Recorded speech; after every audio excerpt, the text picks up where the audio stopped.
I think the biggest threat for us humans is not AI or any war or something. I think it's ignorance. I had already business ideas when I was much younger. I remember I wanted to invest into Bitcoin and it was like 3,000 euros. But maybe the opportunities that you're looking for are not in the country where you currently are. If you study AI more than the average person, I think anybody can really build something on their own. Doesn't need to be a $1 billion company. Let's be honest, like I think for many people that's the dream. Working online, maybe somewhere remotely from Bali, from Thailand, from the UAE, having some kind of AI business, AI agency, automations, building like an app or something. The world has changed. It's not even guaranteed that you will get a job if you have a university degree. It's not even guaranteed you get a job even if you have a PhD. Before you put money in any kind of poly market, NFTs, crypto, some beer coin or something, put money in yourself. Learn new things, invest in yourself. Why do we believe more in some kind of beer coin than we believe in ourselves? Welcome to the Human Edge podcast. Here we talk about how AI is disrupting and changing the world and how we can use it to improve and design better futures for ourselves and for those around us. So I'm super excited today because I have my friend Jonathan. Hello everyone, I'm so happy to be here. Thank you for having me, by the way. I'm so happy to have you here. So Jonathan is a European entrepreneur. He has a range of businesses from LinkedIn marketing in general, to real estate, and is someone that I really wanted to bring here because he epitomizes the entrepreneurial spirit and actually how to thrive and not only survive in this new world of AI that's coming and disrupting. So that were some very kind words. I think that's one of the nicest words somebody has said really, about me lately. Well, people need to be nicer to you, Jonathan, obviously. You're making me shy. Don't be shy. Thank you so much for that. No worries about that. Very nice intro. So I actually might as well because obviously this is the Human Edge podcast. So maybe tell me a little bit about yourself. Like how did you end up coming to the UAE? How did you end up coming in Iraq? Because we met in Iraq. That's where we met in Ras Al Khaimah. So what made you leave Europe? What made you leave Germany? It's a very good question. You're starting right into it. It's right deep into it. It's a very big question. So basically, I don't want to say like a million different words about myself, but maybe short story. Like I'm originally from a small village in Germany. Like I think we have more cows than we have humans. We have a lot of cows there.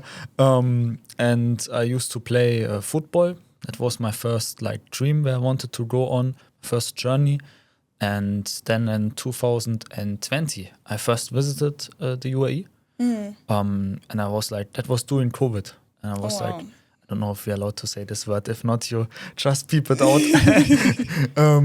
So basically, I went there and it was amazing for holiday. And I was like, I was remembering sitting like on a rooftop here on Sheikh Zayed Road, not so far from where we record this podcast. And I was like looking at the skyline. This is the land of opportunity. Like before that, I was in the US for 1.5 years.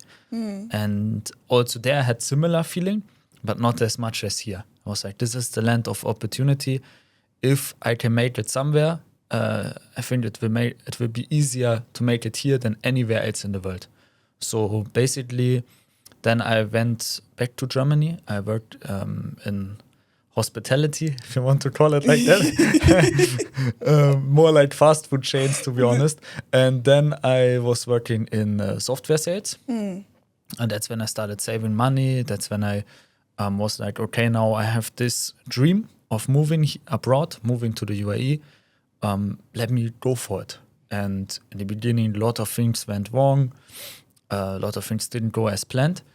But for me, I had like this dream of like, I just will look from month to month. Like, I don't want to look like what is in 1 year, what is in 2 years. I was more thinking like, if I can survive here for 1 more month with the money that I have, that's a success for me. Yeah. So it was a bit stressful, but now I'm here since 4 years. And I'm happy here in the UAE. And you've done so much. Wasn't it that actually one of, because you do LinkedIn marketing, that you've reached over 3 million people through it?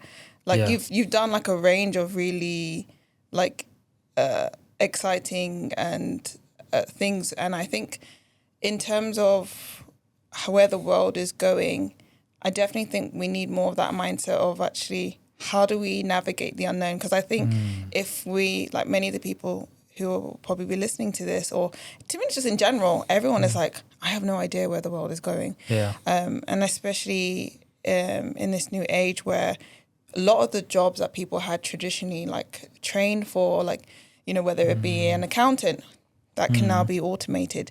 So we're all kind of wondering, like, how do we navigate an unknown world that is always changing? Like we've seen like new Claude models come out, or even with you know, just different types of like tools are coming and being produced that is absolutely shifting the job market, especially with like younger people 100%. who you know, traditionally go to university, graduate, get that graduate job. Those jobs don't exist. So why do you think that you've always been someone who's just done something a little bit, you've not taken the path well known, you've always taken the unknown path? That's very true. By the way, the only time I went to university was for like an entrepreneur event. Yeah. It was called Entrepreneur University in Germany, and they had this Mike Tyson. You know, that guy, that was the teacher, and I was barely with understanding what he was saying, but like it was like I went more to like entrepreneur events less than like university, so I don't have any like university degree. But like what you were saying is very true, because I think many people, including me, are lost, like or like don't really know which direction the world is going. For me, one of my favorite books of all time is The Alchemist. Maybe you know that book of this Paolo Cleo. Honestly, Guys, if you know how to pronounce this guy, please write it in the comments below. You know, maybe somebody knows that book. It's about one guy who goes into the unknown to find like treasure, like, and to search for the gold. And he's very like fearful of it, but he's still going. And it's like taking him through that journey, through his mindset and everything. It's like a novel. Yeah. It's a short book, maybe 150 pages. But I found that book very inspiring, because I think we've playing it often too safe. Yeah. Including me for a long time. I had already business ideas when I was much younger. Like I remember I wanted to invest into Bitcoin, and it was like 3,000 euros.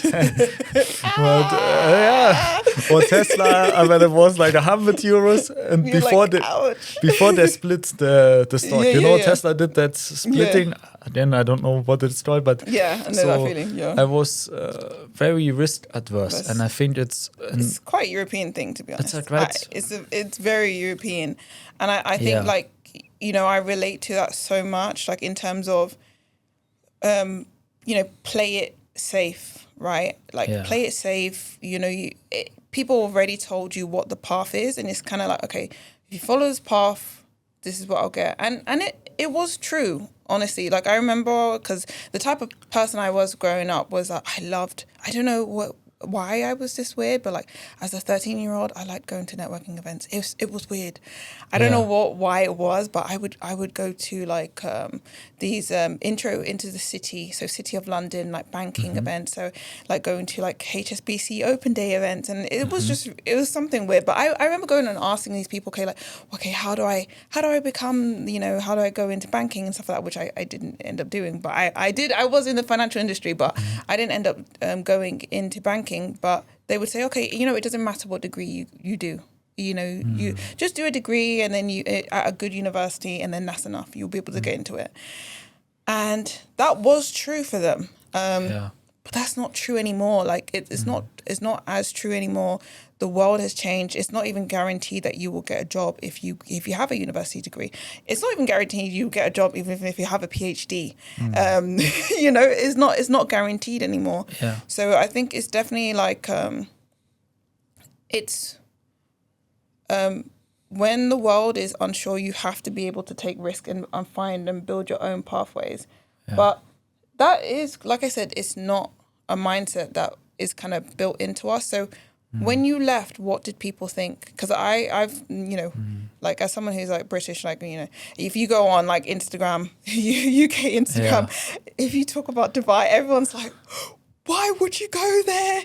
What? Why would you leave? Why would you do this? Why would you do that? Like, you know, everyone has such a negative mindset about venturing into, especially into like Dubai, or venturing into another place, or even I would say even like other kind of more entrepreneurial places like America. They're like, why would you go? Why would you leave? So what did people think about you leaving? Actually, the that you're saying it with America, like that was when I first, where I got more like negative comments.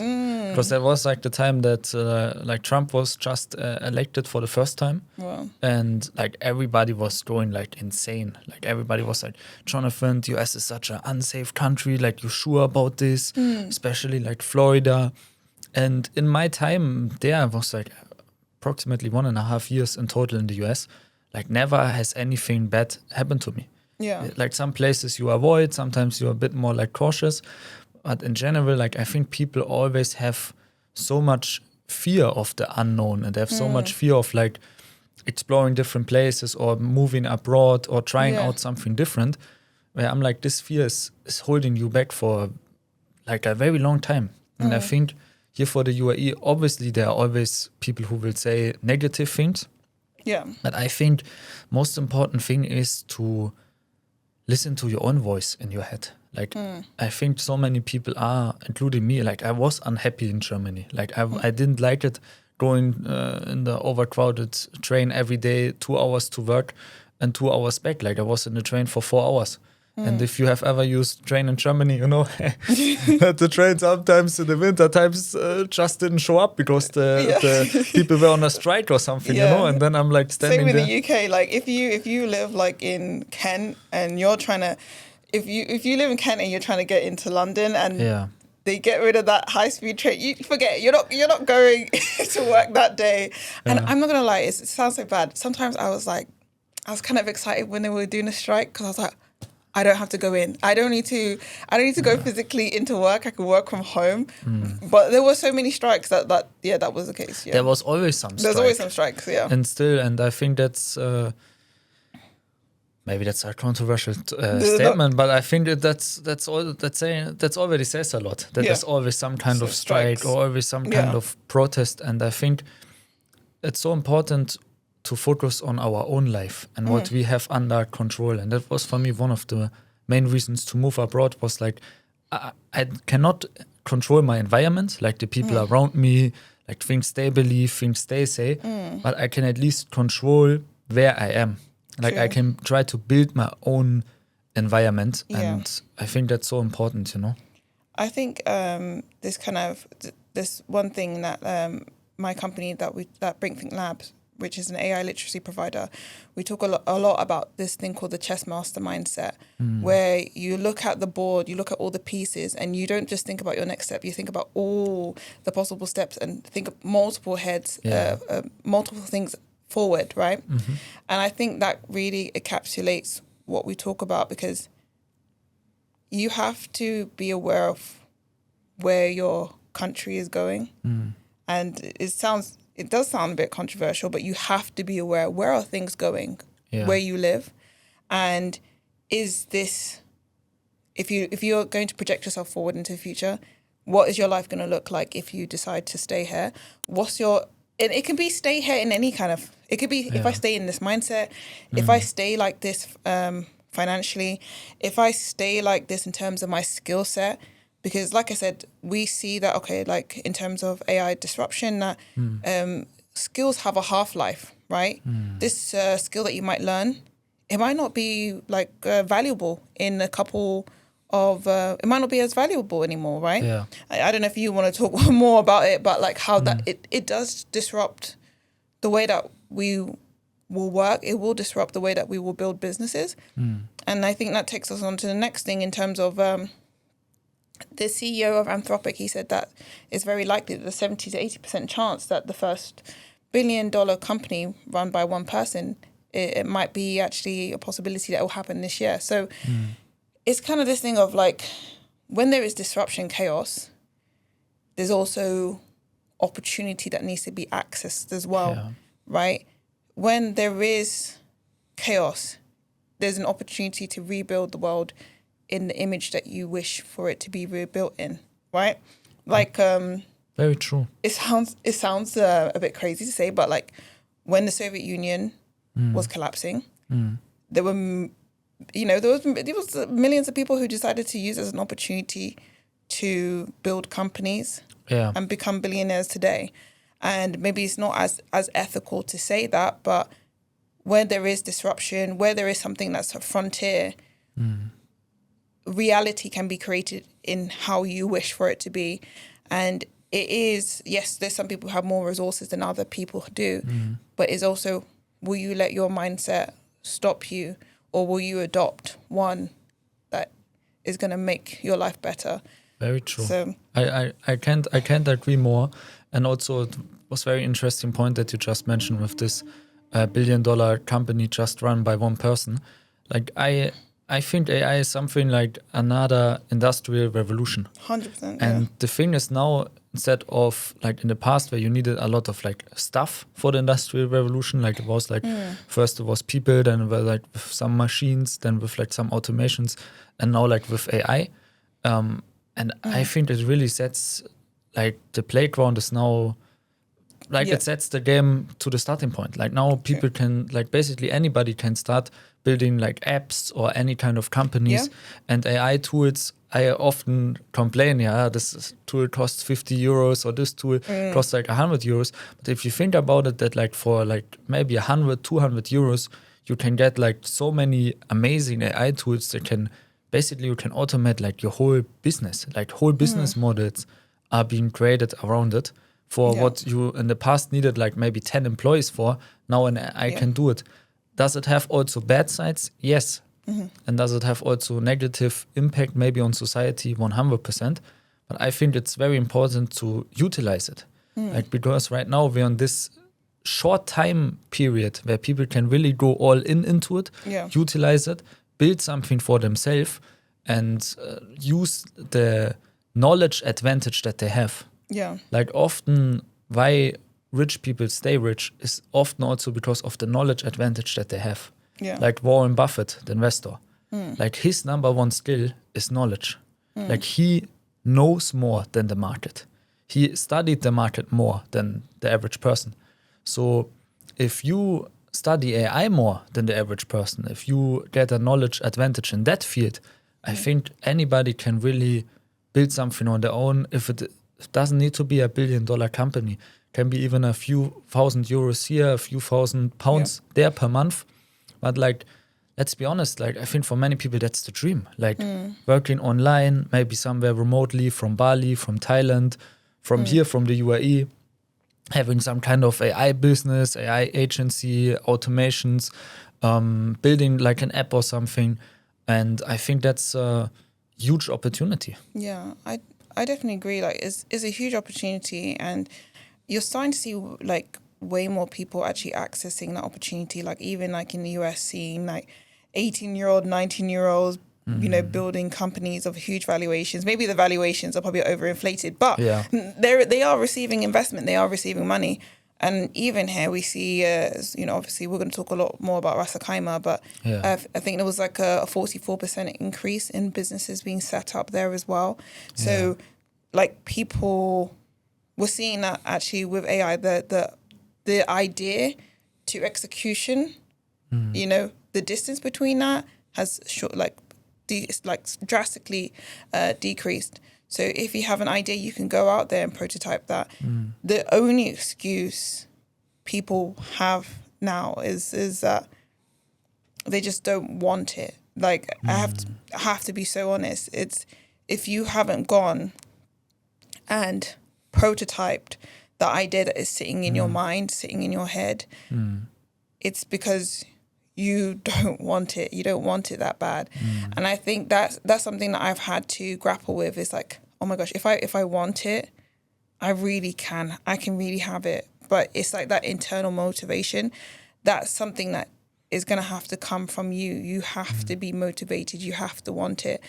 It's hard. It's hard to continue to be motivated, it's hard to continue to do that. And I think that's something that AI can't do for you. You know, true. You can't do that for you. I cannot yet do everything. Like we need to first do things ourselves. And like I think it's very true what you're saying. And I think that's often it's also the mindset that is holding us back. Like I come from a country, Germany, where we often first see the risk.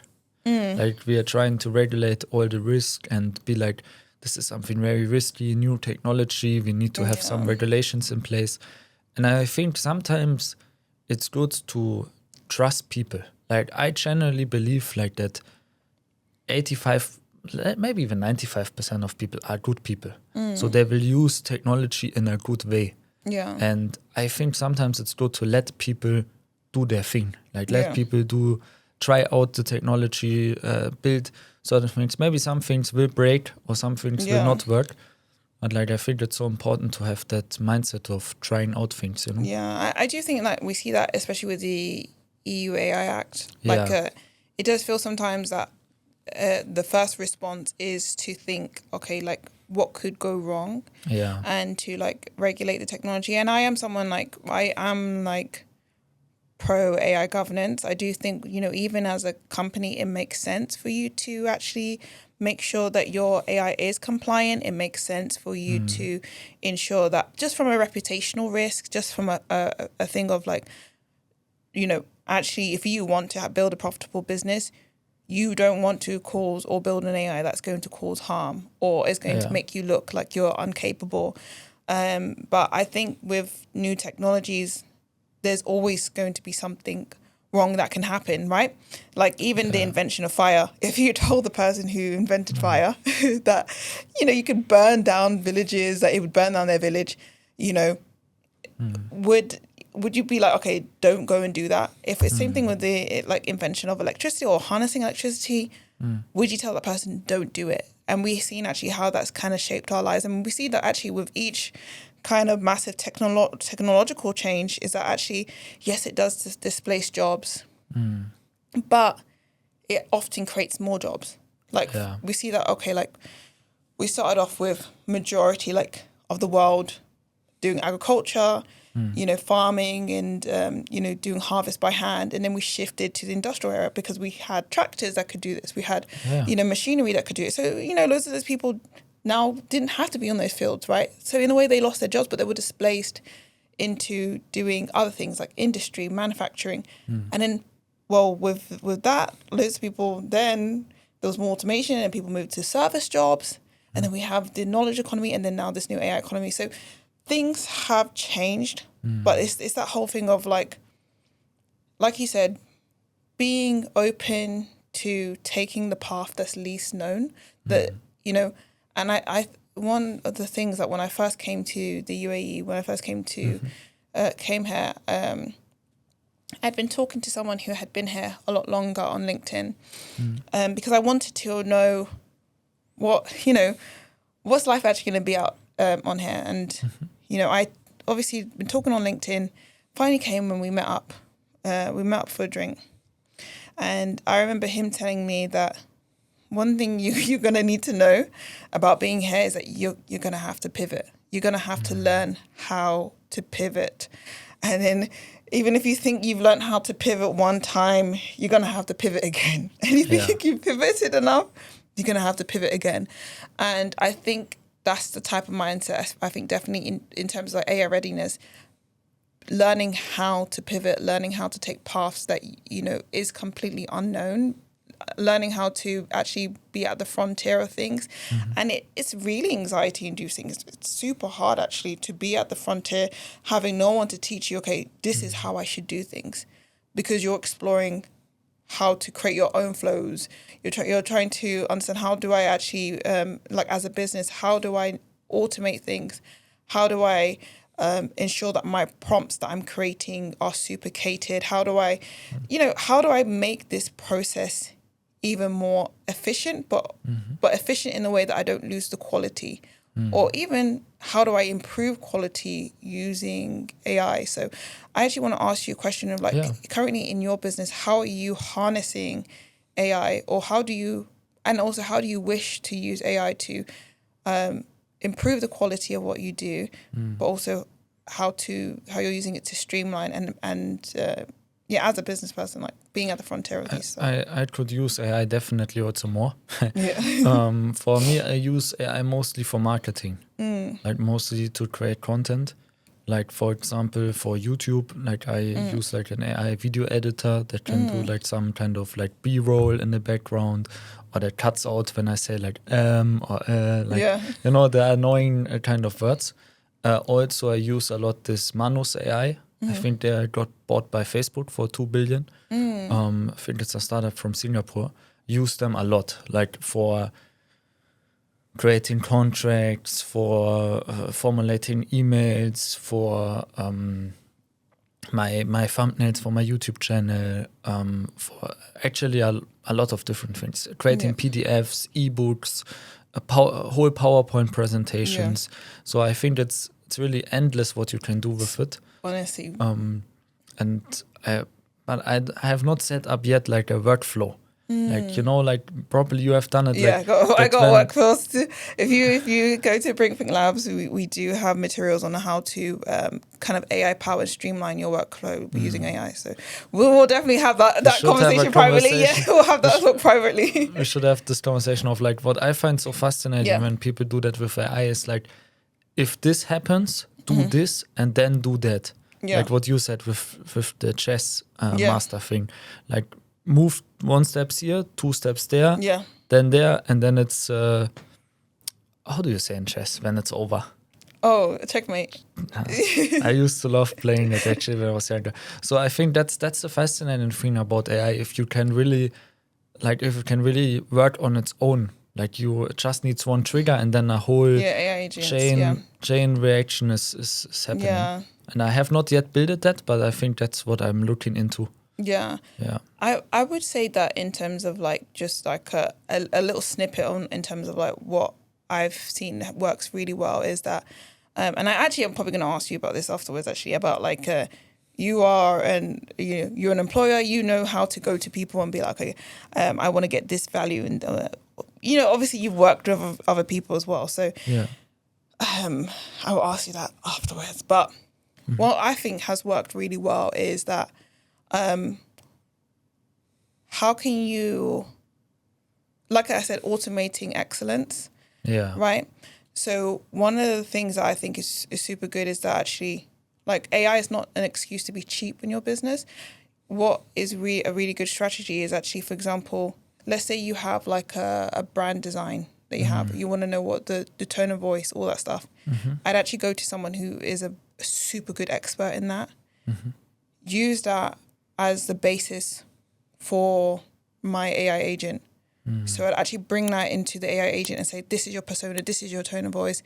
So that actually like all of my brand colors, my tone of voice, the way that the copy should sound like, all of that has been done by someone who's really intentional, really have a stronger level of expertise, and then turn that person into an AI agent and use that throughout your business, right? So this could even be in terms of the way that you make templates, right?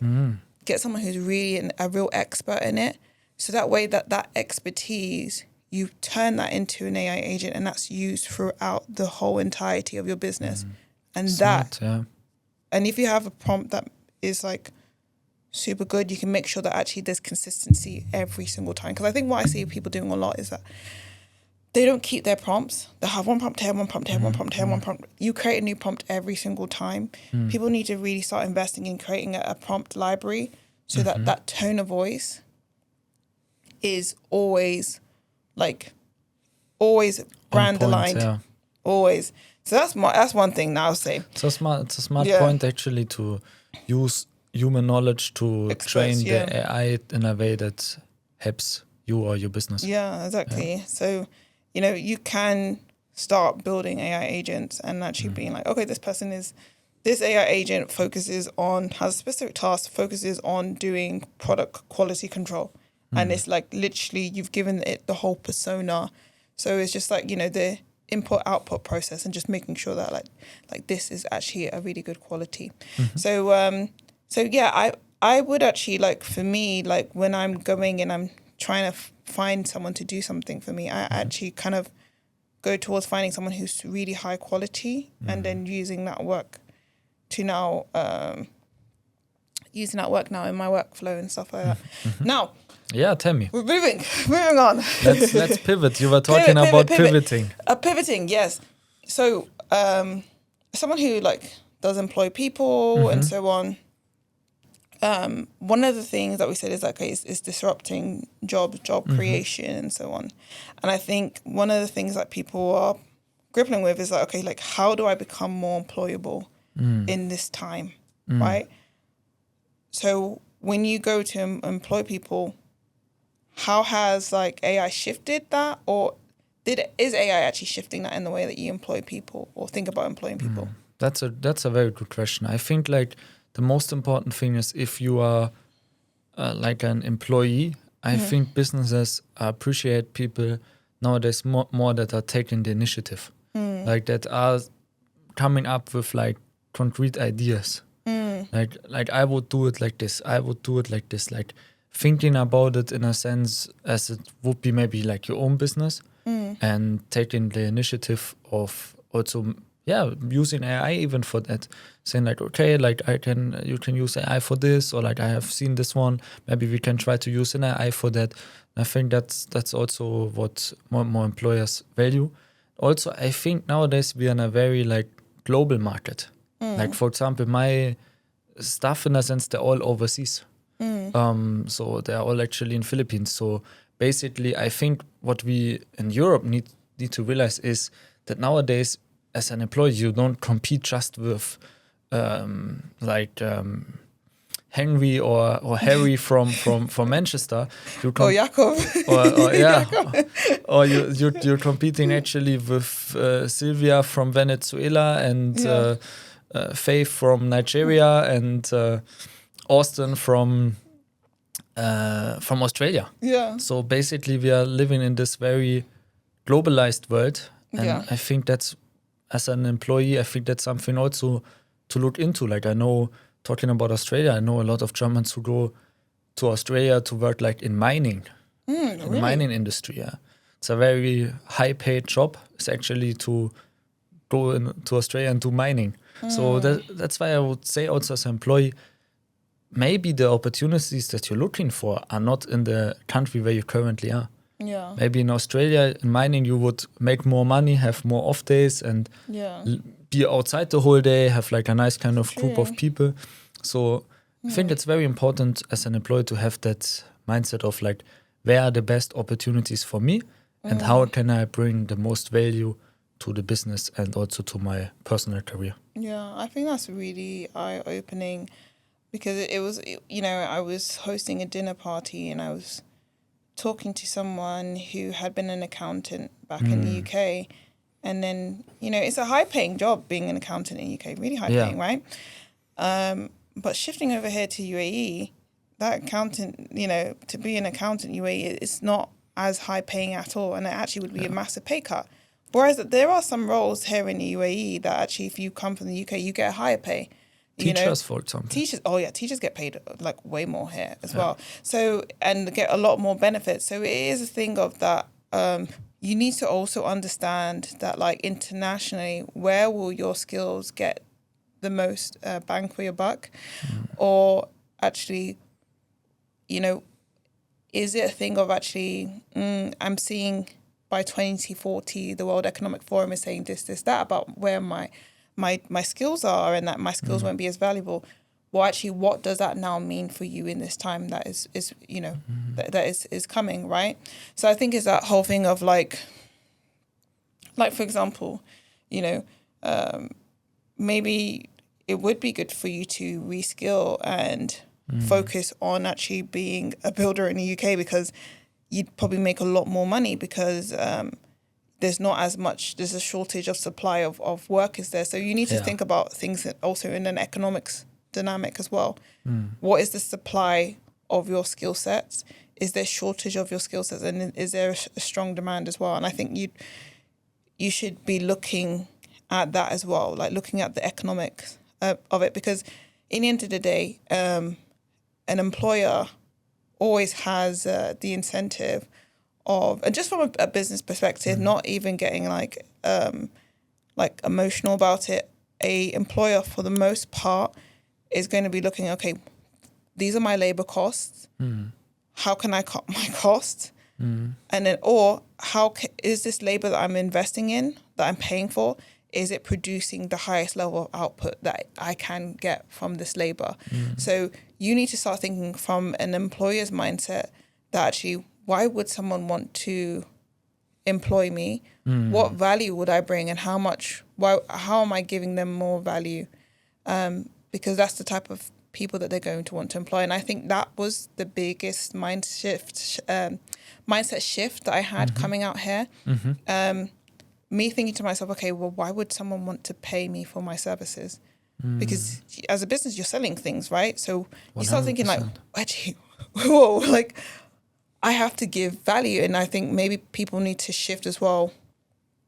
Like you said, a lot of initiative, maybe shifting yourself that maybe you're running your own little business. Even if you're an employee, you're running your own little business as yourself.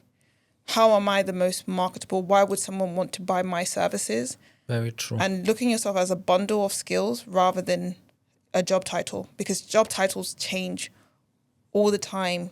Job titles are changing like constantly. So it's very true. And also I think one, like when you asked me about what is something like that employers are looking for, I think what never gets old are people skills. And I think that's something if I would have like a child, what I would really like hammer into my child is like have people skills, like be a person that approaches other people. Like I think often that mindset that we've been taught, like don't talk to strangers. That's maybe also you have heard this, like strangers, danger. Stranger danger. Like stranger danger. Yeah, so things like this mindset is in nowadays world completely wrong. Yeah. Like you need to talk to strangers. Yeah. Like for example, that's how we met, to be honest. Yeah, that's how we met. Like that's how I meet also most people. Is like in the US, my coach from Ireland, actually football coach, said, Jonathan, always be the first person to say hello. Like if you are coming into a room, don't sit somewhere in the corner waiting for people to come and say hi to you. Be like proactive. Say like, hello, I'm Jonathan. Like it sounds so basic, but I think in nowadays age, people really appreciate that. Like real human connections. And I like the name of your podcast, Human Edge. I think it's also about human connections and using AI in a human way. I think human connections never get old. And I think it's so important to have people skills, to see yourself as an employee, like as somebody who sells also a service, who provides value. And it's so important to be open-minded. True. And I think it's a lot of empathy actually, right? That's the right for you to think in your head and be like, put yourself in the shoes of someone else and being like, okay, what are their pain points? What do they need? What am I selling to this person that's going to go and change their lives? And I think actually, like, I was having a conversation with someone at Compass, and you know, he's a real estate agent, and like real estate agents get a lot of flack, you know, in the UAE, like you know, everyone is always angry at them. But he said something that was like, whoa, like. Really kind of eye-opening. Not I wouldn't say eye-opening, but it was kind of reframed the whole thing. He said that I'm selling someone a home. I'm selling them a lifestyle. I'm selling them a place where they're gonna hang out with their friends and make memories. I'm selling someone a place where they're gonna actually enjoy raising their children there. So I don't see myself as I'm bothering these people. I see myself as I'm actually giving them something that they want. And yes, majority of the people that I'm calling, you know, this is obviously that's when he's selling it. But even when like he's asking them, okay, is there any availability? He's helping someone who wants to now move somewhere else to sell their property, right?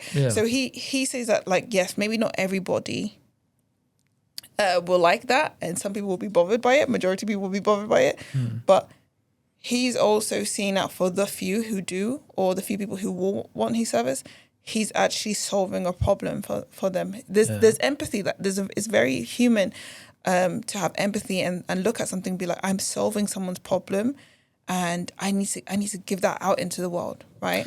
100%. And I think that's also what, as an employee, like, I think nowadays you need to apply for more than just one job. Like sometimes I see this post like on LinkedIn, like I applied for 10 jobs and nobody got back to me. That's like rookie numbers. Yeah, like like it's, if you provide a value to a company, like I think it's so important to like apply, like how I found my sales job in Germany was like I just clicked like easy apply on LinkedIn, like on 100 applications a day. Because I was like, I want to get a job in sales and somebody will hire me. And then somebody hired me actually, but it took like a while. And I think it's so important to have that mindset of like, I think it starts with like self-worth. Yeah. Like he believes what you were telling about that real estate action, about like he believes that he can help others. And I think there's nothing more beautiful as a human to have that feeling like that we are on this earth to help each people. other, and to provide value. That's so true. And I think especially with my business and what I do and what I'm providing to the world in terms of like AI literacy training, also like AI proofing career accelerators that I'm starting my first cohort in March, is that when I was exhibiting at the GCC exhibition in Abu Dhabi, I had the opportunity to talk to so many students. You know, I'm an ex-teacher who, you know, worked in the UK for a long time. And when I have these conversations with these students, all I hear is so much fear. And that's the reason why I wanted to start the Human Edge podcast, is that there's so much fear, there's so much scaremongering, there's so much that this is going to be Skynet, you know, the world is going to be destroyed, the world is going to be ruined. And it's like, when you look at the past, you see that like history rhymes, you know, there's nothing new under the sun. There's always going to be a technology that shifts the whole world. The same thing with like nuclear power or even like the creation of the nuclear bomb. Yes, it did cause harm, but we see like, you know, France it has clean energy with the nuclear power plants, right? Or with electricity that is actually helping people in terms of, you know, like running hospitals, or we even see in terms of like the internet. Now, like even inside the medical field, even to be honest, with AI already, we see like companies, I think this company is called Epigene Labs, and it's based in France. They're actually using AI to augment the creation of cancer drugs, right? So that there's less negative harms of like of cancer drugs, and that these drugs are also more personalized. And that's something that's absolutely mind-blowing, because we know like how long it takes to create drugs, and most drugs aren't even, when they're developed, they're not even allowed to be put into the public because people determine them as too unsafe. But this augmentation, this using of AI is completely changing that. And you have to think to yourself like, wow, like where can the world be in like 20 years time, because we have scientists using AI, and it's like speeding up the process of like progress in that area. Think about how many diseases are going to be like cured.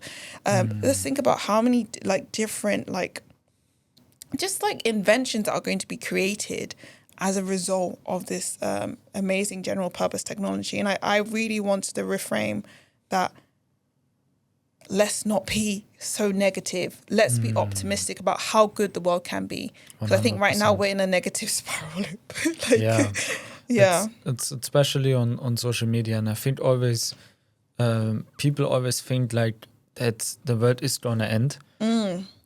But in the end, there's always a happy. Like I always think it's like a Disney movie. You know, a Disney movie, there's always a happy end.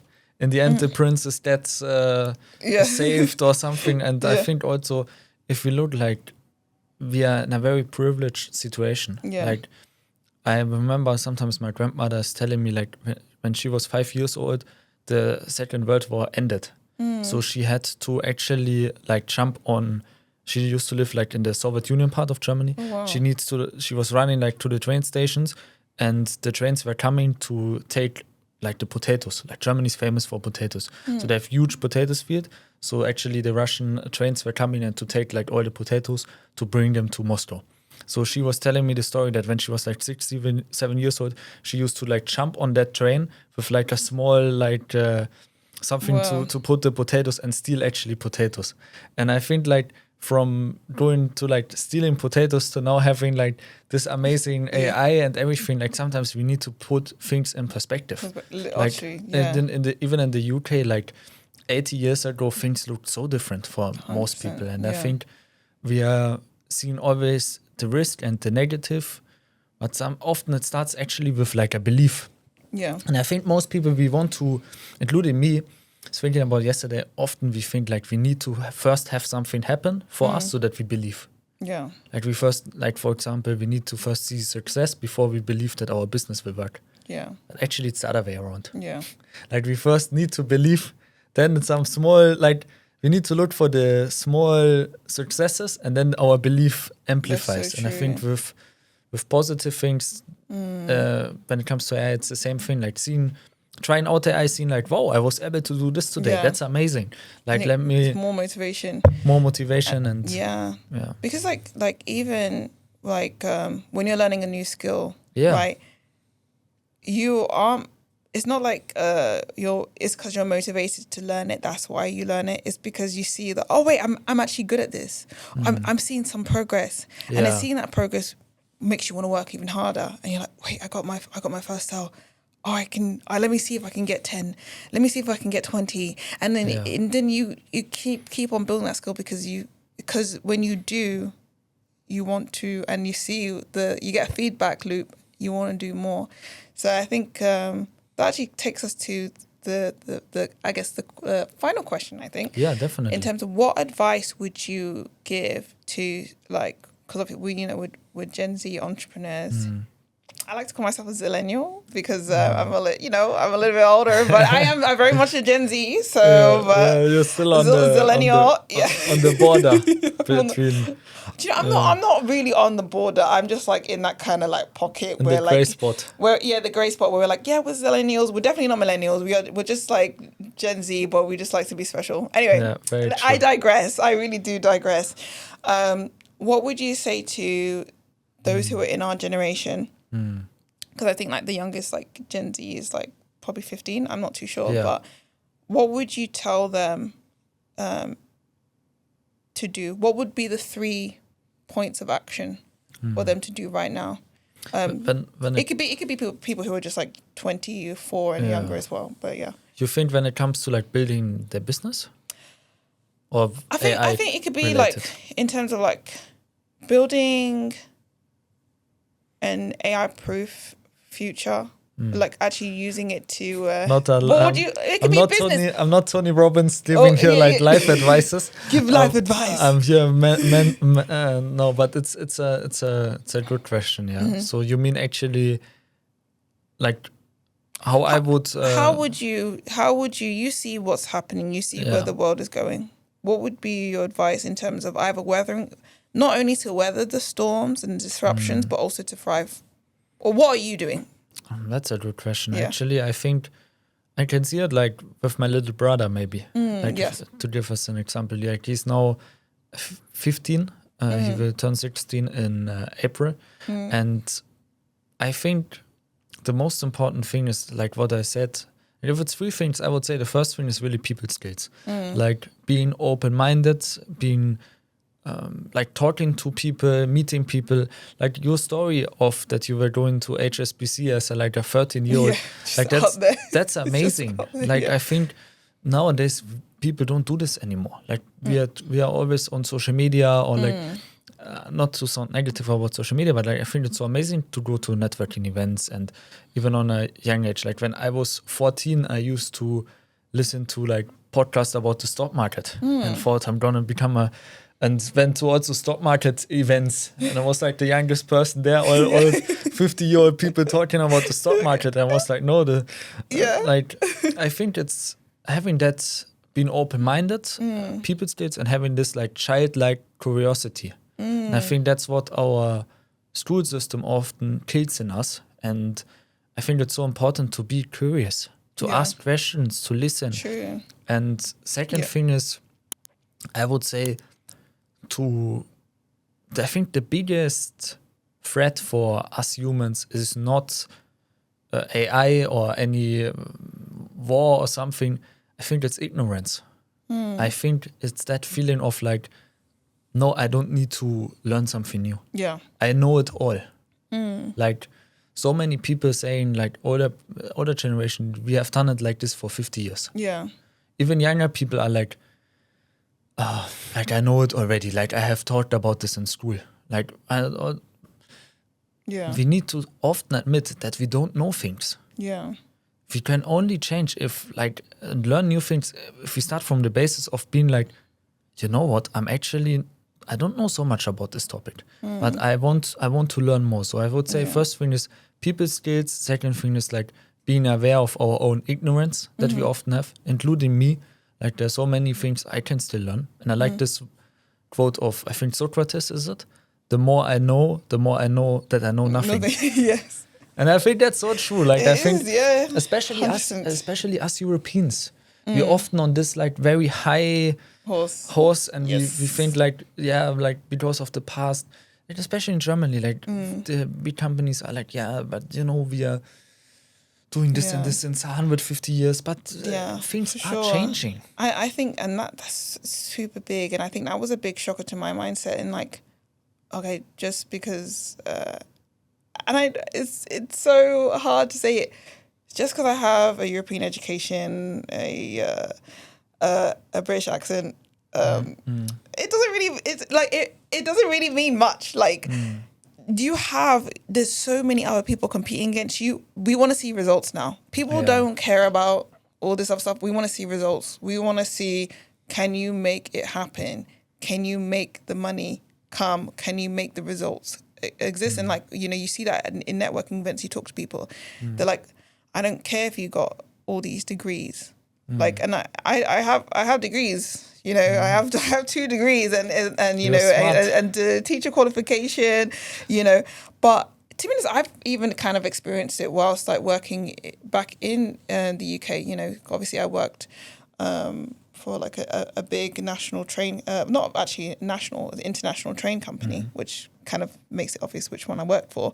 But people would ask me, oh, like you're doing data or all that stuff, and how did you learn this stuff? Like, where did you learn it? Where did you learn it? Did you go to university? Did you do like data science at university? I was like, no, I just was really curious about this stuff. And that's why I started learning how to use Python. That's why I started learning how to do data science. That's how I learned about Power BI. I was just curious. I kept on going at using these tools. Like curiosity. Yeah, it's like if I'm going to say what my degrees are, is that my degree is actually in philosophy, politics, and economics, which is a humanities, social science, right? But I feel like that gives me a really good like angle into understanding kind of like what, you know, where the world is going, kind of history and stuff like that. And then my other degree is in postgraduate. It's a postgraduate degree in secondary mathematics in school. So, and then I did a boot camp in data science. So that's where my skill set has come from, like, and then doing other tiny mini courses and stuff like that. So it's by exploring, creating my own portfolio, and building up these skill sets. You don't have to have 7 degrees in something. You just have to have proof that you can do it and actually know you can do it. Because I tell you now that there's people who have AI agency businesses, and the first time they probably touched anything to do with AI was probably 2022. That's the truth. And they're running businesses that make a lot of money. And that's because they're out there exploring with these tools. They're learning new things. And I'm not saying, okay, go create an AI agency. I'm not telling someone to go and create that type of business. But what I am saying is that results in this world is going to be what qualifies you. Yeah. It's not going to be your certificates that qualifies you. It's going to be, can you produce these results? Can you actually do it? And like, they want to see proof. 100%. And I think to add maybe one more thing to that is like, I think most important thing to summarize today's podcast is like to bet on yourself. Yes. Like, I think we live in an age where we bet on everything. Like, you have seen this trend The future markets. with the future markets, with this poly market, and I saw someone said, "Will Trump say nasty this week?" And then they bet like $2,000 on it. Will Zelensky wear a With suit a or suit. something? Like, we bet in our Gen Z, Everything. we bet on so much things. So much. Like, also Yes. the whole, like, it's a whole different business, a whole different conversation. Yeah. But the sports betting and Sports everything, betting. it becomes Yeah. so much. And we bet on the stock market, cryptos, True, also crypto, betting. NFTs. I think I NFTs. was seeing how like was it like Jake Paul's? I don't know if this information is true, but like Jake Paul, one of the NFTs that he bought like for millions of dollars now being worth only in the hundreds of dollars now. Like it's kind of we you know, I think now we've like this era there's a lot of gambling, but like you said, it's not betting on us. We are in the age of gambling, and I think people bet on all kind of things except of themselves. Yeah. And I think it's so like before you put money, like no financial advice, but like if you put before No you put financial money advice, guys. in any kind of poly market, NFTs, crypto, some beer coin or something, like put money in yourself. Yeah. Learn new things, invest in yourself, try out things, give yourself, like, if you have a job right now, like, give yourself like a budget. Say, okay, I have this idea, give myself budget, maybe €1,000, maybe €100, like, to learn new things, to buy some books, to invest, coaching. Also what you're doing is amazing when it comes to AI.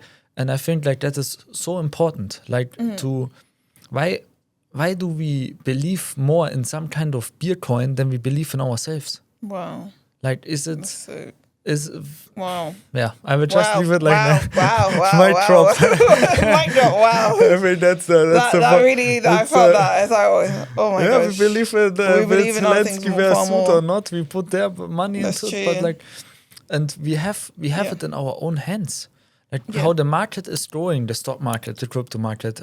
You don't have it in your own hands, but what you make out of your own life, you have in your own hands. And I think it's a lot. We have so much like freedom and power in that.